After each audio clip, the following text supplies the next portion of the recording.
Les temps difficiles sont des signes de victoire. Une émission du révérend pasteur Hippolyte Mengan et de la prophétesse Chantal Mengan de l'église pentecôtiste de la foi triomphante internationale du Bénin. Toi qui as été abandonné, l'Éternel m'envoie de te dire qu'il est là pour te relever. Tel écrit dans Ecclésiaste 7, verset 14, l'Éternel se manifestera dans votre vie par cette émission. Les temps difficiles sont des signes de victoire. En ce moment où tu me regardes, Dieu parle à quelqu'un en ta faveur. Il va se souvenir de toi. Tes problèmes vont prendre fin au nom puissant de Jésus. Prenez alors le rendez-vous tous les mardis à 20h30 et les dimanches à 18h sur la télé évangélique et soyez restaurés. Ne ratez pas. Praise the Lord, praise the Lord. Chers amis dans le Seigneur, soyez à nouveau richement bénis. Les temps difficiles sont des signes de victoire. Prions l'Éternel. Père, je viens te dire merci pour ce moment. Je prie pour que ton Esprit Saint nous parle à nouveau, afin que les vies soient transformées totalement pour la gloire de ton Saint-Nom, au nom puissant de Jésus-Christ. Amen. Alléluia. Les temps difficiles sont des signes de victoire. Lorsque tout va bien pour toi, mon frère, ma soeur, tu as des amis par-ci, par-là, tu as des frères par-ci, par-là. Mais lorsque les problèmes surgissent, on ne voit plus assez de frères, ni de sœurs, ni ainsi que la famille. Mais Dieu n'agit pas ainsi. Alléluia.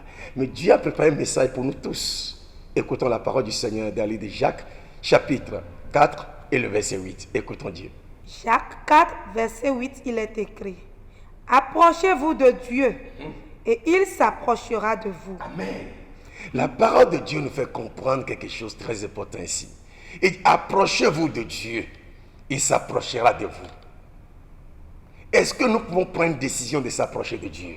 Toi qui me suis actuellement, Dieu me demande de te dire de s'approcher de lui. Et là, il va s'approcher de toi. Jacques avait compris quelque chose de très important ici. Il dit, approchez-vous de Dieu, il s'approchera de vous.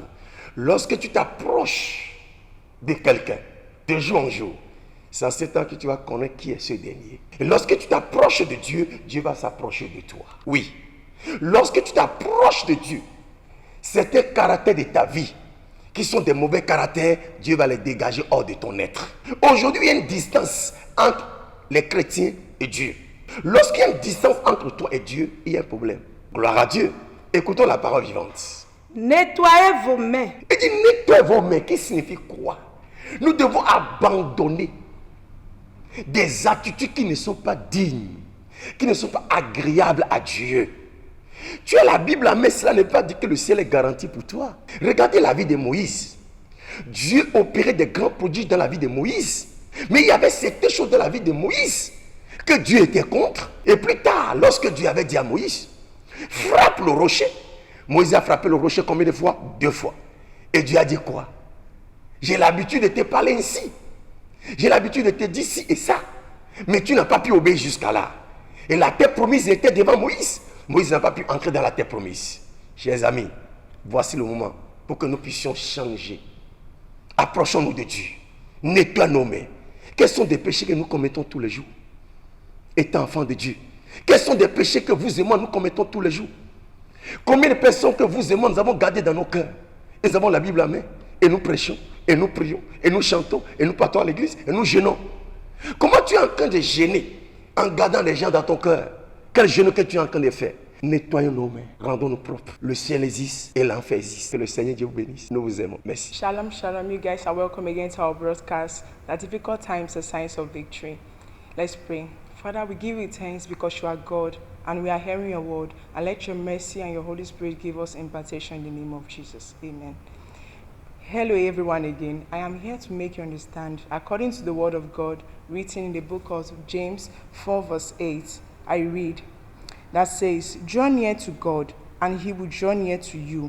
Cleanse your hands, you sinners, and purify your hearts, you double-minded. According to the Apostle James here, he's just making us understand that we should come closer to God. He didn't mean really intentionally that we are sinners.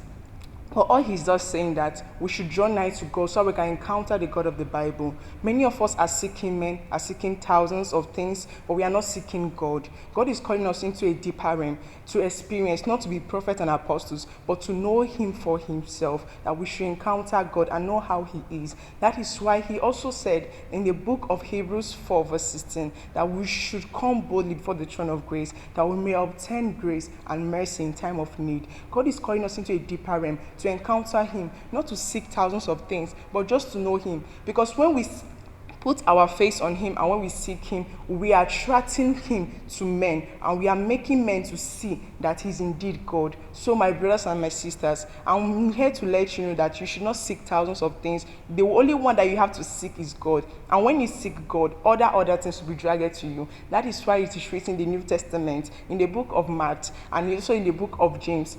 God says through his sons and his apostles that you should seek the kingdom of God first, and every other thing will be added to you. I am here to bless you, and I'm here to decree a word over you, that over your life and your destiny, we impart the grace for the secret place, so that I can indeed know God, so that I can indeed encounter him, so that when men see your life tomorrow, they will not just envy you, but they will envy your sacrifice, and the sacrifice that you are making unto this day, and the thousands of times that you are going through and the pain you are going through is just for a memorial. So don't throw your pain away. Encounter God, stay in the secret place, know him by his word, study the word, encounter the word, and God will indeed reveal your life and your destiny through thousands and men. And men will see your life and they will not just be calculating and just be knowing that you messed up, but they will say that indeed he sat down and he seek God. So my brothers and sisters, shalom, shalom again. May the name of the Lord be blessed over your life in the name of Jesus. Amen. Ifa Kristo toni no po mi po.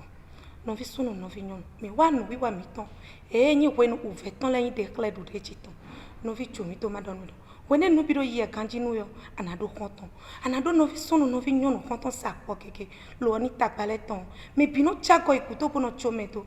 Lo chu mi to ma don mi do. Mi do ku ke tin do fide. Mi no mi ni hore. Ma tonu bi peto mi to pen no kwenu loto bo mi hore do pipo weto ito ni pla mi do bo kumi do bo di yok pezanle do bon hoto en acton sande tien dal to yo pe do ablo bo ki ko le bisu do Jesus sin kom no vi no mi na yi ho we oto me e nyi jaki sin we ma ten ne ko mi ma mi tanton go e do di don mi we do mi se ya mavo no mavo de suna su do se ya mi no vi sun no vi nyon no ado tagbato eleme no ado veto eleme no vi mede karo fide hun bodo tekpembo pide suno peto ana sekbeta ro fide me bo beta zizetue bona su do sekpo me monkoton e na zombo me monkoton na seya bo na drag pesanto do bona duyo tanto elebi no vi sunu no vi nyon jomi do ma do nwe kondo no vi no wa bodele tin bo anu blo walodele de boano blo zizandele de boano blo bo eno sokwe po mavo kwa bo eno zombo mavo no ni kado e bo trepo no tindo kwe po to po tenti chomi do mado no kono vie kano do sisi no to bo no se to no to bo no blo nu e to no zuyo vie ni unte we to no blo ni ho me no to do vie ne bo eno ne nu e ba we de le bi ene otu mvewe kan ko le koto mi do bo ni le sepo mavo no lo mo ni su to se yawe no na su do mo to na iro koton leme do taji no etewe akadona blo nu kwiji tuele nu wagbo tuele nu ya no blo be ma no pe gae we bi wenu adona no peche kwide me bona dia lo sinu mo koton leme bona bi ohun kanjo Kristoton do ni kanla yi khai mi ton do wewe ni jira yi khai mi ton do no gbe mi ton ni so do nyokoro mavo sin kon no vi sunu gbe kando nu didie lo do gande me bo ponde ma o na bi opeto egun fifa ni no po mi po Jesus sin kon Antifafa, nous vient Christ au temps, vous shalom, shalom. Yesu de yera mi de dono mi le shini mi le. De teva mi gbo, de shini mi le. Awa no kun le mi ogbezan me le Yesu Christ on come. Yesu mi doa peno no ga hoketo me. Bo hoketo de va plo mi. De va planu mi, de va dase mono mi, de va honu mi. Le Yesu Christ au Nazareth ton come. E gbongbon ti se no nyo e weni toji. Gbongbon lo de do agbezan mi o to mi. De do me chiwe po mi o gbezan mi le Yesu Christ au Nazareth ton come. Amen. No vient Christ au to. Hwe nu fun pepe to e njeshi jirudu to. Hwe chinu ye nu shanu nyonyo no. Ye hola lo me no. Ye nyonu shanu nyono le apa ho kenken. E gano to me yo pono no vio, yo pono fofo, yo pono dadao.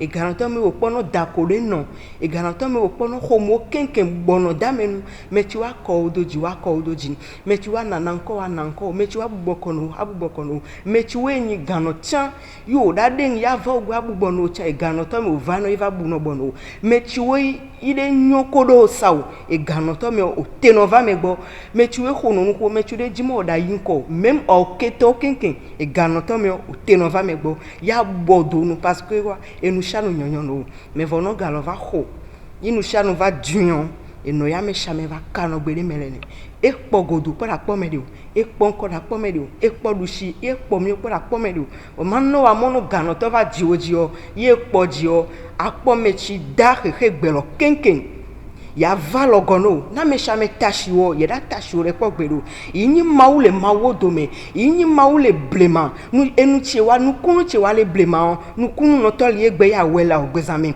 yi nyi mawu tsi ya xɔ yi ɖe tsi na xɔ o mawu tsi de gbe ya xɔ zi ɖoɖui mawu tsi ye etsi te nusianu bɔbɔ nɔ ava o gbɔ ya gbɔ alɔ nɔ o enda kpɛ o le Yesu Kristo Nazareth tɔn kɔmɛ mawu nyo egbetɔ miava kpɔ le Yakob gbali eta amene xexlẽme amenyi mi nɔnɔ mi le nɔtɔ fún mi te va mawu gbɔ na te va mi gbɔ nɔvie kristotɔwo no mi va yi kpɔ ebritɔwo eta amene xexlẽme wiade bible nɔ mi mɔ mi na no mi ate va amenu veve efiɔ zikpi mawu tɔ gbɔ ko ɖo edziɖeɖe ya de ŋa kunu blanyu no mi ade ŋa xɔ nɔ mi ade ŋa ve miwo nu ya gbɔ nɔ mi le fukpekpe miwo tɔ me le xaxa miwo tɔ me nɔvie kristotɔwo no mi ate va mawu gbɔ nɔnɔme ɖeka li yi no mi ɖe nɔ nɔnɔme lɔ me gbɔ ko ite va mawu gbɔ ɖaɖe ŋa te va mi gbɔ ɖaɖe ŋa ɖo to mi o no mi te va efiɔ zikpi mawu tɔ gbɔ mi ɖo gbetsi asɔ miwo ɖe ke wosɔ hoe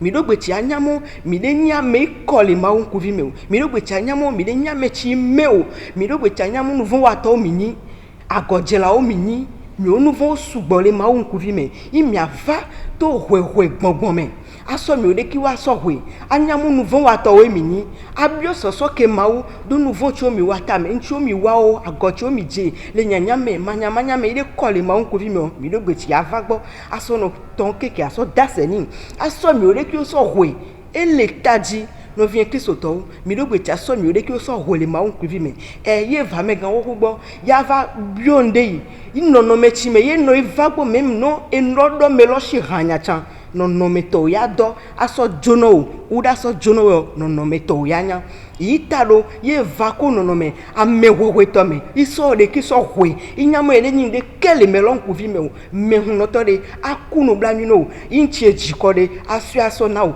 ibi nɔnɔ mi mɔsa mi ɖo gbetsi ya va mawu gbɔ ate sɔ mawu gbɔ efiɔ zikpi tɔ dzi ya ɖe ŋu aku nublanui na mi nɔvie kristotɔ o tsi kpɔn le gaxɔ ketɔ me nbiɔ mawu mɔ enusianu tsi wadi yi ɖe nyo o agɔtsiwoe dze o nbiɔ mawu mɔ ɖe sɔ sɔ ke o le Yesu Kristo Nazareth ŋkɔme ɖe va ku nublanui na o ɖe va gɔ alɔ na o le xaxatɔwo me inusianu tsi dzikɔ yina kpɔ o idzidzɔ ya nitɔ o le Yesu Kristo Nazareth ŋkɔme nɔvie kristotɔwo lesu ɖe yira mi enu kplakpla kankitsɛtɔ yi mawu sɔ na mi mɔ mi le sɔ dasi na mi o le egbe keke me Yesu ɖe yira mi amen.